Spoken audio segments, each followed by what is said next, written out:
Hey, today I want to share with you a solution to a problem I ran into, and maybe you ran into this problem as well in some form or another. So I have this controller called Touché, and you can push it up, you can push it down, you can push it left, you can push it right, and it has a CC number for each one of those directions for a total of 4 CCs. So here I mapped the up to the filter. It's very nice, very responsive. But I actually want to map both the up and down to the same filter. So up would push it up and down would push it down, but you can't map two controls to the same button. But I have this Reaktor ensemble I made, which combines those two CCs and outputs a new CC. Here I set it to number 20. Now I map it, and it's bipolar.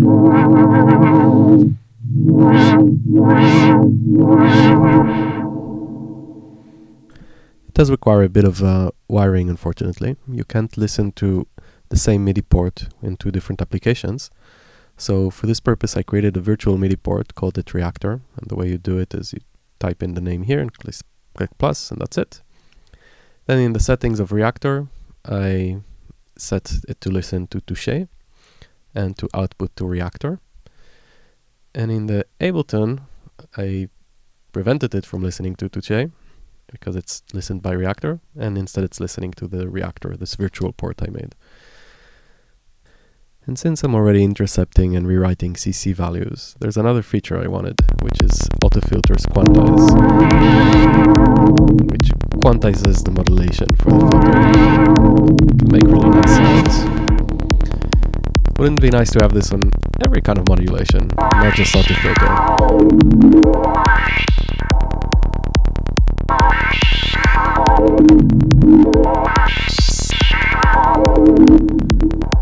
So I have Reaktor controlling the Midi clock. So you see if I stop Reaktor here, it stops also Ableton. That means that they're synced. And I have this quantize knob here. And the way it works is that 24 stands for 1/4. So now it's quantized to 1/4. That means that 12 would be an 8th and 6 would be a 16th.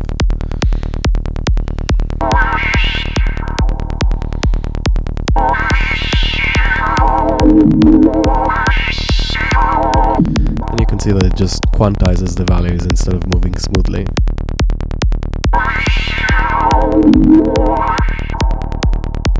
Let's slow this down to see if we can hear the quantizing a bit better.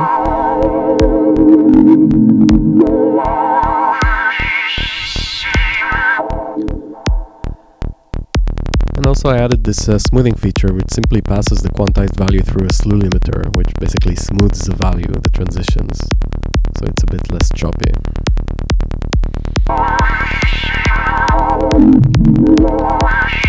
And there's this smoothing setting that selects how fast the slew limiter reacts. So higher would mean more smoothing.